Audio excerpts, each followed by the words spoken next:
औरत का फैसला। नैतिक मूल्यों से ये कहानी भले ही आपको इंसाफ करती ना दिखे, लेकिन जिम्मेदारियों की नजर से देखेंगे तो शायद कुछ समझ में आए।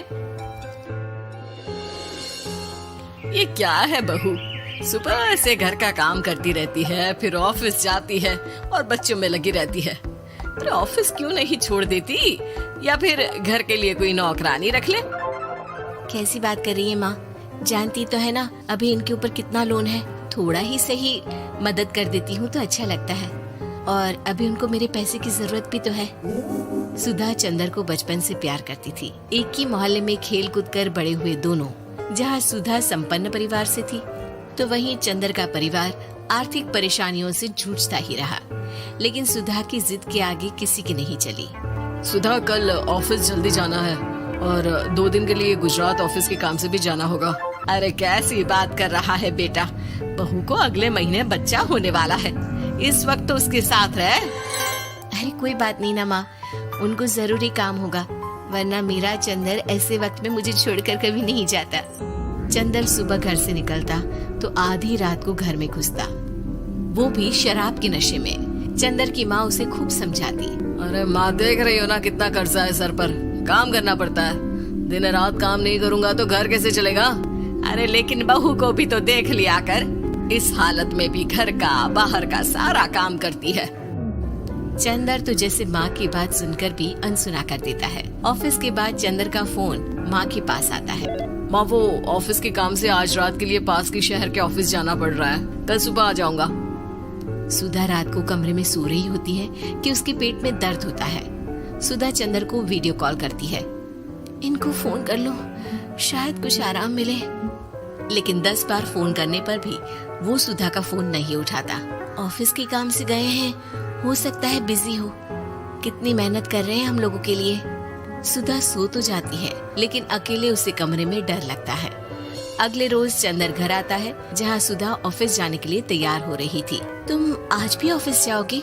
कल रात भर तो ड्यूटी की है, थक जाओगे, छुट्टी ले लो ना। अरे नहीं नहीं, कैसी बात कर रही हो, ये तो पॉसिबल ही नहीं है।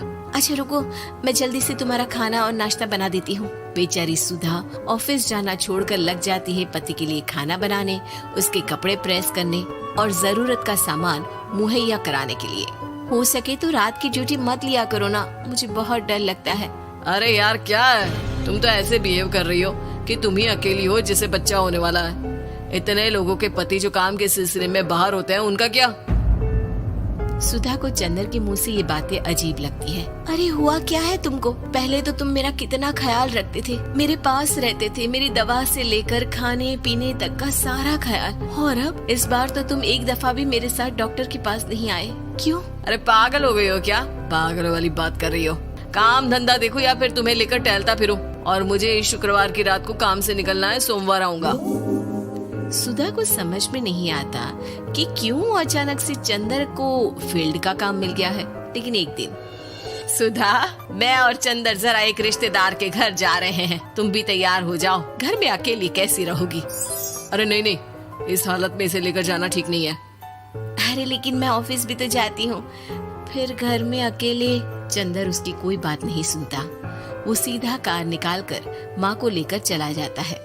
सुधा घर के काम में लग जाती है कि अचानक उसकी नजर चंदर के बैग पर पड़ती है, जिसमें एक कागज दिखाई देता है।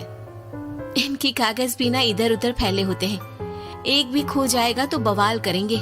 लेकिन जैसे ही सुधा वो कागज खोलकर देखती है तो वो सदमे में आ जाती है। दरअसल वो कागज नहीं, बल्कि चंदर और उसके ऑफिस में काम करने वाली लड़की चांदनी की गोवा की टिकट होती है। सुधा चंदर के बैग को खोलकर देखती है तो उसे होटल के बिल से लेकर महंगे गिफ्ट्स और दूसरे शहरों के टिकट मिलते हैं। सुधा को समझते देर नहीं लगती कि उसका पति किसी और लड़की के साथ है। चंदर के आने पर सुधा उससे बात करती है। अरे नहीं नहीं, ऐसा कुछ नहीं है, तुमको गलत फहमी हो गई है।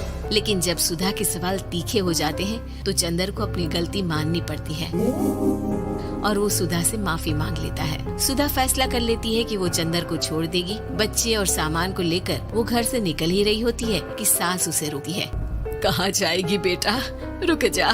चंदर को सुधा का जाना खल नहीं रहा था। वो झूठे मुंह भी उसे रोकने की कोशिश ही नहीं कर रहा था। सुधा चंदर को देखती है और मायके चली जाती है। मायके में माँ कहती है, अरे आज से कैसे घर छोड़कर आ गई? कौन सा चंदर तुझे छोड़ रहा था? माफी तो मांग ली थी ना। देखो बेटा, बेटी डोली में जाती है और अर्थी में ही निकलती है। पर पापा, मेरा आत्मसम्मान उसका क्या? आपने मुझे पढ़ाया लिखाया है, इस लायक बनाया कि मैं खुद का खर्चा उठा सकूं, बेटी को पढ़ा सकूं, एक अच्छा जीवन पाऊं।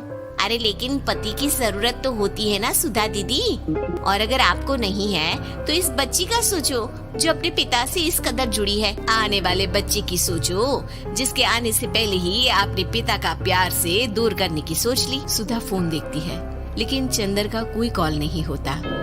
वो समझ नहीं पाती कि अपने आत्मसम्मान के बारे में सोचे या बच्चों के बारे में। मम्मी, हम नाना नानी के घर से दादी और पापा के पास कब जाएंगे? नहीं जाएंगे बेटा, अब यहीं रहेंगे। नहीं मम्मी, मैं पापा के पास जाऊंगी, मुझे दादी के साथ रहना है। और मेरे साथ? हाँ, आपके साथ भी तो, सबके साथ माँ। देखो सुधा दीदी, आपके सर पर पिता का साया होना जरूरी होता है। अपने घमंड के लिए पिता और बेटी को अलग मत करो। सुधा अब सामान उठाकर अपने ससुराल जाने लगती है, लेकिन मन में सवाल रह जाता है कि जिसे दुनिया घमंड समझ रही है वो उसका आत्मसम्मान था। चंदन ने माफी जरूर मांग ली, लेकिन कभी ये एहसास नहीं दिलाया कि वो सिर्फ उस